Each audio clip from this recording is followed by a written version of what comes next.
Today's daf in Masechet Bava Metzia is daf Pechet 88. And so we are getting a little bit off topic about Metzia, though it's a little bit of a relief, I guess, for those who had struggled a little bit with the Ribit, which was all this week's Parsha, if you noticed, this past week in Bahar. But yesterday we read a Mishnah which said that a worker is allowed to eat. The Torah has a very interesting halacha that a worker who goes into the field of his friend, we said yesterday, it means a worker is allowed to eat the food. They're only allowed to eat essentially raw food. We're going to see actually later, tomorrow maybe. They're not allowed to cook it. They're allowed to eat it as is, meaning they can't combine it with, take the berries and add yogurt to them to make them better. You can only eat a normal amount, not a chila gasa. And you also, as we said yesterday, interestingly, is you can eat it without taking maaser off. Just like the owner is allowed to eat it without taking maaser, so too the worker can eat it without taking maaser. And that's what we're going to start discussing today. This halacha, when an owner or we'll see a worker is chayiv in maaser from the time that a food is harvested. So says the Gemara at the bottom of Daf Pei Zayin Amabet, last line. Amar Rabbi Yanai. Rabbi Yanai said, Ein hatevel mitchayiv b'maaser. Tevel, grain or any food that is unmaasered, which is called tevel, does not become chayiv in maaser, meaning you can eat it without taking off truma and maaser, ad sheyireh pnei habayit, until it sees the face of the house, meaning until it's brought into the house. But before you bring your grain or your berries or your olives or your oil or your grapes into the house, you can eat them without taking truma and maaser. Shenemar, because the pasuk says when the person describes taking maaser, biarti hakodesh min habayit. I took out the kodesh from my house, meaning until it was in the house, there wasn't a responsibility to take off truma and maaser. That's Rabbi Yanai. And Rabbi Yochanan says, the second line of Daf Pechat, afilu chatzer kovat. It's not the house itself, even if you bring it into your yard. So obviously from the field, it's not chayev. But once you bring it into your yard, then you're chayev in truma and maaser. Shenemar, because it says next psukim, va'achlu b'sha'arecha b'saveo. We ate it in our gates, implying we ate it not necessarily in our house, but in our possession. Ask the Gemara, what does each Amora do with the other pasuk? Rabbi Yochanan nami haktiv min habayit. Says the house. Amar lecha, he'll tell you it means chatzer dumya debayit. When it says you have to bring it into your chatzer, into your courtyard, it means a courtyard that's like a house, just like a house. Ma'bayit mishtamer. A house is a place that's protected. That's the point of a house, that you can close the door. Av chatzer mishtameret. It's only if you bring it into a courtyard that has walls around it, the gates around it, that is protected, but not a open courtyard. And Rabbi Yanai nami haktiv b'sha'arecha. Rabbi Yanai says you have to bring it into your house. The pasuk implies that you're chayiv even in your gates, into your courtyard. This is one of Charlie's favorite halachot. This tells you that you have to bring it in through the gate, meaning but if you bring the food in through the window or through the roof, then you're not chayiv in maaser. And we've discussed elsewhere, this was sort of like a cheating way to get away from bringing truma and maaser, is you would, bring in your food through the window. So again, side point, not relevant to us so much, but that is how you learn it from that halacha. Mativ Rabbi Chanina Choza, right? Now, Rabbi Chanina Choza asked a question on this discussion of Rabbi Yana and Rabbi Yochanan from the Braita that we quoted yesterday. One of the psukim that we quoted yesterday was that a person who is working in a field can eat nafshecha savata, it said, right? You can eat it as to your heart's content, is how we would translate that. But the Braita used the word nafshecha to tell you, kinafshecha, now we're quoting the Braita, it said, kinafshecha, kach nafsho shel poel. Just like an owner can eat things at their freedom, meaning they don't have to take truma and maaser because it's not in the house yet, so too, the poel can eat it without taking, the worker can eat it without truma and maaser. And this, we're quoting another Braita, ma nafshecha, just like you can ochel patur, you can eat it, you don't have to bring truma and maaser, af nafsho shel poel ochel patur. Now, the problem with this statement is it implies that an owner is allowed to eat their food. A poel, a worker, is treated like an owner and they're allowed to eat their food. But somebody else is not like an owner. Who's somebody else? Halokeach, that's the Gemara's statement. A purchaser would be chayav, right? Implying that Meaning, because you're working in the field, even though you don't own this stuff, you didn't grow this stuff, you're allowed to eat it without taking maaser, implying that if you had purchased it, you would not be allowed to eat it unless you took off maaser. The problem that is that where you located, right? My love bisadeh. Presumably everyone's in the field here. And what the Breita seems to be implying is that you've made a pile of your grapes, or you've put them in buckets, right? If you're a worker, you can eat that without taking truma and maaser, but only because you're a worker. Had you gone to the farm and gone and purchased strawberries, farm fresh strawberries, right, which are chayv and truma and maaser, but let's say farm fresh grapes, then you'd have to take truma and maaser. But according to both Rabbi Yanai, who says you're only chayv when you bring it to your house, and Rabbi Yochanan, who says you're chayv when you bring it to a chatzer, you shouldn't be chayv and truma and maaser just for purchasing something, right? So it seems to be a question on both opinions. Amar of Papa, hacha b'teina homedet begina v'nofa notel chatzer skinan. We must be talking about a case where the food is growing in the house or in the yard, right? So you have a fig tree that leans over the yard, right? And lamand amar b'bayit, or it could be leaning over the house if you say it has to be in the house. So you basically are in your bedroom window, you reach out and you pick a teina, and that's where it's chayiv and truma and maaser if you sell it. Says the Gemara, but if that's true, that's the case, then why would you be patur if you're the owner? It's nami nechayav, right? Why isn't the owner also chayav for truma and maaser if it already went into the house or went into the chatzer? Answers the Gemara, because ain't balabayit enav b'te'inato. The reason for that is that the balabayit doesn't really care, Rashi explains, about where the tree is. The balabayit only cares about the food, and the food is outside the house or outside the chatzer. And so therefore it's no longer chayav. But lokeach einav b'mikcho. But the lokeach cares only about what is picked, not where it's growing. And once it's picked, it's already in the house because that's where you picked it. So because the balabait is looking at the tree and the fruit of the tree is still outside, even though this one fruit might be inside, the balabait is considered to be not nigmar melacha. It's not finished the whole harvest, and the balabait would be patur, but the purchaser would be chayav because they only care about what they purchased, which is already in the house. Very sort of technical halacha. By Tosfot? What says the Gemara? Midoraita. Rashi says Talisha he Gemar Malachta by the Balabayat that even that it is Gemar Malachta, right? No, Rashi says, as I said, that it's until you pick the whole tree, right? So Achi Yigmar Kol Likitato, right? Until you do the entire tree, because what matters to the owner is his tree. What matters to a purchaser is what he purchased, right? So if you purchase a bucket of figs and the bucket of figs are in the house, then they're already in the house.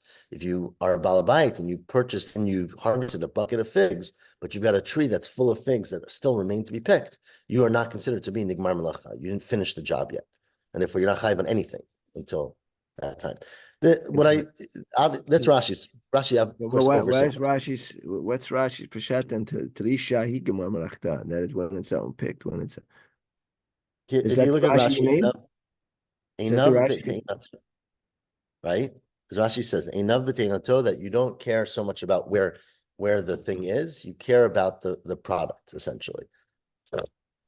Oh, you read it's a different Rashi. Okay, that's the Rashi. Correct. Says the Gemara now, 4 lines from the bottom. But is this really true? Let's get back to this halacha, and this is what Tosfos really discusses for a long time. Lokeach midoraita mimechayev. Is it true that a purchaser is chayev midoraita? Meaning, remember the Torah, and we've learned this many times before. You're not chayev in truma and maaser until you finish the harvesting of your grain. The question is, when is harvesting finished, right? Because everybody knows, at least those who learn Masechet Shabbat, even if you're not a farmer, there are many, many steps in harvesting grain, right? You have to cut it down and you have to pile it up and you have to let it dry and you have to, step on it to break off, the wheat and the chaff, and then you have to throw it in the air and then you have to pile it up, right? So these are all steps of Shabbat, of course, right? And borer, etc. And so the question is, when are you chayev? When is that considered Gemar Malacha? Well, one of the questions is purchasing something. Let's say you didn't grow it and you didn't harvest it, but you purchased it. When is a purchaser, when is a lokeach considered to be nigmar melacha, right? So that's what we've been discussing. But ask the Gemara now, is a purchaser ever chayav in maaser? Fascinating Breita, continues the Gemara now, 3 lines in the bottom. Is elokeach ever chayav midoraita? Meaning, if I don't grow the grain and I go and purchase grain, am I chayav midoraita from the Torah to take off truma and maser? The Hatanya, you have a fascinating braita which says 3 lines on the bottom. Mipnei ma charvu chaniot shel beit hini. Why were the stores and the marketplace of Beit Hini, which was a village outside of Yerushalayim, that destroyed Shalosh Shanim Kodam Yerushalayim?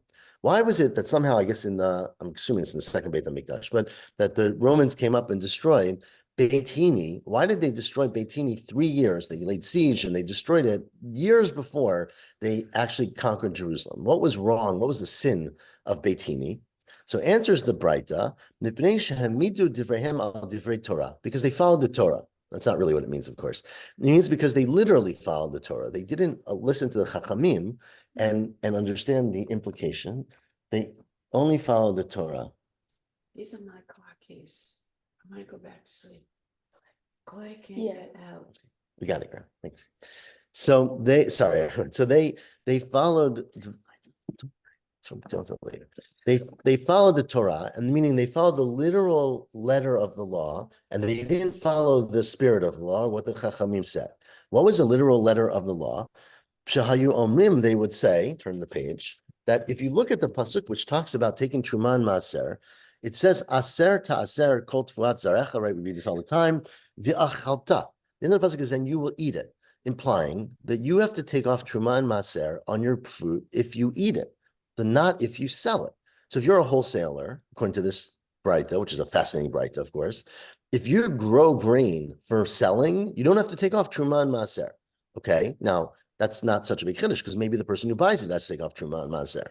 But they continued and they said, Lo mocher tfuat mocher, right? You don't have to, the way you read it is achalta v'lo mocher, right? You have to eat it, not if you sell it. But then it continues, and they said, Tfuat zar'acha, it says, Tfuat of your planting, v'lo lokeach. And that midoraita, a purchaser who didn't grow the grain and bought the grain, does not have to take off Truma and Maaser. And so basically they had stores, and they would advertise in their store, tax-free zone, right? Come and you buy from us. No one has to pay any Truma and Maaser, right? Because midoraita, there's no chiyuv of Truma and Maaser if it's a seller to a purchaser. And so they basically, now that is true, midoraita. But midrabanan, the Rabbanan added and said, no, you have to take off Truma and Maaser if you're a purchaser. And therefore because they were sort of very literal and deprived both the Kohanim and the Leviim of their parnasah maybe, but also went against the rabbis, therefore says the Braita, they were destroyed, Now, so fine, that's a very interesting debate to talk about. But the point is, how in the world could there be a pasuk to tell you that if you're working a field, you can eat the fruit without taking maaser, unlike a purchaser, right? Implying that a purchaser has to take it midoraita. If midoraita, no one has to take it, right? Torah is not there to tell you something that the Rabbanan made up, right? Ella says, well, you're right. The whole thing, it must be a mistake. It's not a mistake. It's wrong. Midrabanan. Really, the chiyuv of a purchaser to take off truma and maaser is only midrabanan. V'kra asmachta ba'alma. The pasuk is just a reference to this. It can't be the primary. Asmachta means a secondary meaning. Meaning it can't be the primary meaning of the pasuk that you're chayav in truma and maaser because you're not. Ella, what's the purpose of the pasuk? Ella. So what in fact does the pasuk tell you, which we previously told you, that you can eat it like the owner, but a purchaser would be different. It must be telling you something different. The Kedetanya, 4 lines from the top, you know what nafshecha tells you? Is that you as a worker can eat like the owner. Ma nafshecha, just like the owner, the human who owns it. Im chasamta patur. If that person muzzled themselves, they would be patur, meaning we're about to get into the separate and related halacha of lo tachsom shar b'disho, right? Don't muzzle your shar when it is what's disho mean? Winnowing, I guess, right? Don't muzzle your shar during the disha stage of production. But a human, you couldn't muzzle. It's only an animal you can't. Now, how would you muzzle a human? You just either forbid them from eating or physically you could do it. So just like nafshecha, you're allowed to be chosem yourself. You are allowed to make a deal, Rashi understands, and make an agreement up front and say, I'm paying you extra or bring your own food. You're not allowed to eat. And if you make that agreement, that would be okay. So just like you can do it by yourself, you can do it by your worker. Mativ Mar Zutra. Now ask Mar Zutra from the following Braita. The Braita says, 6 lines from the top. So the Lokeach then does not have to take a Meiser according to the Rabbanan or according to the Raita? Right. So what this Gemara is saying, which I think is how we paskin, is that Mida Oraita Lokeach does not have to take Truma and Maser. It's only Midrabanan. We do have to do it Midrabanan. But Mida Oraita, if you're not the one who grew it and ate it, then you don't. And Charlie's giving us thumbs up, and he's our expert. So yes, the Lokeach does not have to. Says in the that place, but if he takes it home, he has to take it, right? No, not a Lokeach, because he didn't grow it. So Midoraita, it's only the person who grew the food and then harvested it and then brought it into his house or into his chatzer who has to take Truma and Maser. Well, let me just clarify. Once it's Chayiv and Truma and Maser, sorry, this point was not so clear. Wait, once it's Chayiv and Truma and Maser, if you then sell it, you still have to take off Truma and Maser. It's not that you can abrogate the responsibility once you sell it. It's that if you never bring it into your house for your own personal consumption, then it's never chayiv in truma and maser. The question, so that is midoraita. Midrabanan it is, and that's the difference. Says the Gemara 6 lines from the top. What about the following braita? Matav Mar Zutra. Ezehu goranan the maserot. Now, what is considered to be a goran? Right, a maser you're chayiv once you finish and you put it into the. I don't know how you translate goran in English so well, but like I guess we always say the threshing floor, but it's not really what it means. It means the completed product, right? When is the goren? When is the storehouse, which is what a goren is, but when is the finished product for an object? So for grain, we've learned before that it's when you're doing ruach, right? When you basically smooth it down, you make these smooth piles of grain. But what about things that are not grain, right? What about other objects? So the Braita says, what is the goren for maser for certain things? And the Braita says, "B'kishuim u'b'diluim." If you're harvesting pumpkins and gourds and zucchini and things like that, the time is misha yifsiku. The time is when you take off the flower that grows on the top of them. Those who've grown these, right? These pumpkins grow with a flower on the end. They start with the flower and they grow into a thing.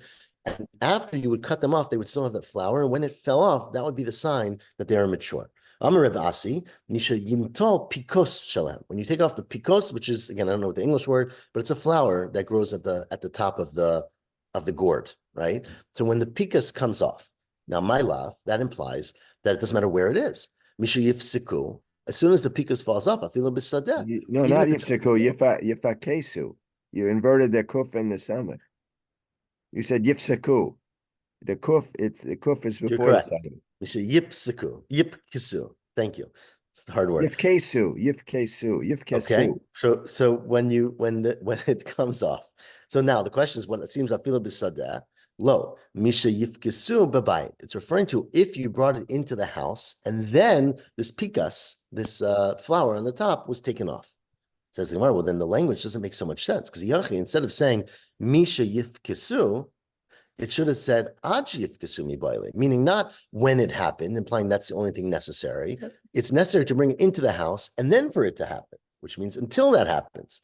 Ella says, you're right, that's not a big problem. Just change the word. Itana ad sorry, don't change the word. Because if you had said Ajif Kisu, Hava Mina Adigamar Lepikusayu. It's referring to when they finish coming off. Kamashmlan mishiyif kisu michi atchuli pikusaya, from when it starts falling off, meaning it doesn't have to completely fall off, but once the fruit is mature enough that the flower is coming off, that's considered to be gemar malacha. Mativ Mar Zutra Breder of Nachman. Asked Mar Zutra Breder of Nachman from the following Braita. It says in the Braita, Girono lemaser, the goren, the harvest, the finish of the harvest for something to be chayiv in maser, the chayiv alav mishum tevel, is mishan nigmar milachtan. The Braita, when you finish the work. Okay, what does that mean? Finish the work. It's a very ambiguous term. Ve'izahu gemar milachtan. What does it mean when you finish the work? It means melechet hachnasatan, the work of gathering it in and bringing it into the house or bringing it in. Hachnasatan means like hachnasat orachim, right? Bringing it in. Now, my love, that implies hachnasatan. You're dragging it together. You're gathering it together. But afilu b'sadeh. You bring them together into the, train. Let's say the bucket, the container. Even if you're in the field, there's nothing about this Braita that says you have to bring it into the house. So this seems to be a question on Rabbi Yanai. Answers Gemara, no. Why would you say that? The kamin hachnasatan lebayit. It means bringing it into the house. It doesn't say it's bringing it anywhere. It means bringing it together into the house. Zuhi gemar melachtan. That's one answer. The Ibai Dema, there's another answer that in fact we were wrong the whole time. Today's whole daf so far, we've been wrong. And that when Rabbi Yanai said in the beginning of today's daf that you have to bring together your grain into the house in order to be chayiv in Truma and Maser, that was not true. Rabbi Yanai did not mean that. Ki kama Rabbi Yanai, when Rabbi Yanai said his halacha, that something is to be brought into the house to be chayiv in Truma and Maser, that's only in things like zaitim and anavim. Only in things like olives and grapes. Dilav b'nei goraninu. These are not things that you actually put into a haystack, or not. Goran's not necessarily a haystack, but not into a container or into a pile. Use the word pile, right? These are things that you harvest bucket by bucket, or row by, or pallet by pallet. But therefore, those things you would never leave them out in the field. Right? You don't harvest your grapes and leave them out to dry in the field. You bring them into the house and you process them. Either you crush them, or you sell them, or you dry them out to become raisins, right? But you don't leave them out in the field. And therefore, and those are the things where Rabbi Yanai says you have to bring them into the house in order to be chayiv. But something like chitin and so'orin, something that's like grain, that Rabbi Yanai would admit, once you gather it together outside in the field and you put it into your storehouse, even if you don't bring it into your personal house, that already is chayiv in Truma and Maser, which changes the whole understanding of Rabbi Yanai. But that's the second answer. So when Rabbi Yanai said you have to bring it into the house, that's b'zeitim v'anavim, t'lav negorin, because you don't generally gather them up in piles. Aval chitin u'sa'orin gorin b'hadek tivbei. Right? The Torah itself says you have to put them into a gorin, and therefore you'd be chayiv at that point. So that is the re-understanding of Rabbi Yanai. Now, we are almost halfway down. The first one on the line is the word ashkechan, because now we're going to switch to understanding our Mishnah. Remember, our Mishnah said that a worker, if they're working in things in the field that are mechubar, they can eat while it is being picked for its terminal picking, right? It's likita, it's gemar melacha. And if they're working in things that are already picked, that are talush, that are disconnected from the ground, then they're allowed to eat until you finish the final melacha, right? So if you're working, say, in the wine press, you can eat some of the grapes that you're stepping on, as you're stepping on them. You can reach down and grab a grape, right? You Now, can't drink you can't drink the wine, but right, for many reasons. So, but the pasuk, if you recall yesterday, only said if you are going bikamat re'echa, if you're working in the field, didn't say anything about things that were disconnected, right? On the other hand, if you think of the pasuk by an animal, by a shar, right? The pasuk by a shar says, "Lo tachsom shar b'disho." Right, disha is when you are crushing the grain that's already been harvested. So by an animal, it talks about not muzzling your animal and allowing it to eat when it's working with grain that's already harvested. By a human, it says you're allowed to eat when you're working with food and products that are not yet harvested. So how do we know each one, the human and the cow, are allowed to eat in the other case? So that's the Gemara is going to derive now for the rest of today's daf. So we were saying that a person can eat it by whether it's talush or mechubar. That's what our Mishnah said. Correct. It was our Mishnah. Right? Our Mishnah yesterday said that you can eat if it's mechubar until you harvest it, and you can eat if it's talush. What were the words of the Mishnah? If you can eat if it was davar b'talush min hakarka ad shelo nigmar melachto. You can keep eating until you finish the production of that object. Say it's wine, say it's grapes, until you make it into wine. So how do you know that, right? Torah never said that. So says the Gemara now, Ashkechan, we have found in the Torah that Adam b'mechubar, that a human worker can eat something that's connected to the ground. And a shar can eat something that is talush, that is detached from the ground. How do you know Adam b'talush minayin? How do you know that a human, and we're going to obviously get to the shar in a second, how do you know that a human can eat food that is disconnected from the ground if they're working on it while it's still in the process of working? Says the Gemara, it's a kal v'chomer mishar. We learn it for sure from a shar. Mashar she'ino ochel b'mechubar. It's not true, but the words I just read. A shar that can't eat b'mechubar. Now, a shar, I'm going to tell you, can eat b'mechubar, but the Torah doesn't say it, right? We're about to derive it from another kal v'chomer. But the Torah only says a shar can eat when it's not connected to the ground. It doesn't say a shar can eat when it is connected. So a Torah doesn't say about a shar b'mechubar, but it can be ochel b'talush, but a shar can eat something that is disconnected, right? That is growing, it's stepping on it for disha. Adam she'ochel b'mechubar, So a person who's allowed to eat grain or food that's connected to the ground, Einodin is a kal v'chomer shel chal b'talush, that he can eat things, or she can eat things that are disconnected. Well, that's not a great kal v'chomer, because we just said that there's an added thing by a shar that you're never allowed to muzzle a shar, but you're allowed to muzzle, as we just said, a human, right? So clearly a shar has more rights than a human. Tomar ba'adam, would you say that you can make a kal v'chomer to a person? You're not prohibited from stopping the human as long as you have an agreement from eating the food. And so therefore a human has less rights than a shar. This is where, okay, but why don't we then say that a person should himself not be allowed to be muzzled? Why don't you say that a human cannot be muzzled, stopped from eating, from a kal v'chomer mishar? And mashar, think about it. This was like yesterday's parsha also. Mashar, there's no commandment in the Torah, unlike what some people think, to feed animals, right? You don't have to. If you see a poor, hungry animal, you don't have a requirement. Maybe it's Sabra Chaim, but you don't have a requirement to feed that animal. But a person, of course, as we learned in yesterday's parsha, there's a commandment of the chicha imach, right? You have to sustain your brothers who live among you who are starving, right? Adam, so sorry, but you are Adam simato, but you're not allowed to muzzle a shar. Adam a human who you have to give food to. You have to provide food for. So maybe a kal v'chomer, din that you should not be allowed to deny a human worker from eating while he's working. Says, well, you're right. That's a great kal v'chomer. But kal v'chomers only work up to a point. The Torah says differently. Amar kra kinafshecha. Right? Remember, we darshan the word today, kinafshecha, that you can eat like the nefesh of the owner. Ma nafsho shel poel. Ma nafsho, a human, an owner. If I say I don't want to eat today, I'm allowed to starve myself for a day, right? Im chasamto patur, af poel im chasamto patur. So therefore, it's true. It sounds like a good kal v'chomer, but it's wrong because we darshan a pasuk. So, but we're back to our original problem, though. 4 lines from the last narrow line. El Adam b'talush minala.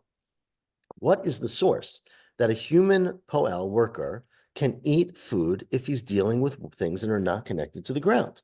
Says the Gemara, well, if you look at it, there are actually 2 psukim. Amar Kra, the Torah says, kama shnei pa'amim. It says when you go into the kamatriyacha, it says the word kama twice, and one is necessary and one is extra. So inyan since we don't need it to tell you that adam, we already said an adam can eat a kama that's standing up, that's attached.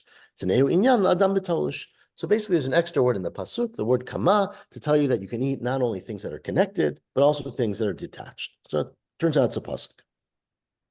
Rami says, saw that yesterday, though. So if we saw that kama yesterday, so that wouldn't we have learned that talush and mechubar from that pasuk we learned yesterday? Why do we even have to discuss this kal v'chomer?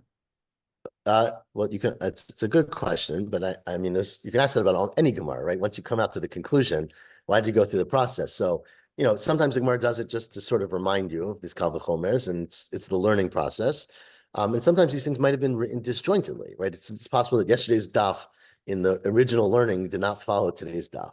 But it is true to us who are now experts, and we know kama tells you extra things. That's how we learn this. We don't need a kal v'chomer. Rebbe Ami says, now the last narrow line, we don't even need the pasuk for that. Adam b'talush l'tzarech kra. You know why you don't need a pasuk to tell you even from kama that Adam, that a human worker b'talush is allowed to eat, because Ketiv, it says the psukim. These are again the psukim we talked about yesterday. Ki tavo b'kerem re'acha. Right? You go into your friend's vineyard. We've been assuming all day today that that's assuming you're going to harvest the grapes. Right? You're going in and the grapes are still attached and you're going to harvest them. But who says this when they're attached? Maybe your friend hired you to go to the vineyard to take all of the grapes that were already harvested in trays and carry them into the wine press, right? It doesn't say anything about them being attached. Milo Askinon, couldn't it be talking about a case? Sheschara lekatef. He didn't hire you to harvest it, he hired you to schlep it, right? And Amar Rahman, the Torah says, Leichel, you're allowed to eat. So there's really nothing in the pasuk that tells you. And the second pasuk, of course, of Kamat Re'echa probably does. But the first pasuk of you went into the vineyard doesn't really tell you anything that implies that it's connected. And therefore, anyone reading the Torah would conclude that you're allowed to eat whether it's connected or not connected. So that is how we learn that a human can eat the clearly mechubar and also talush.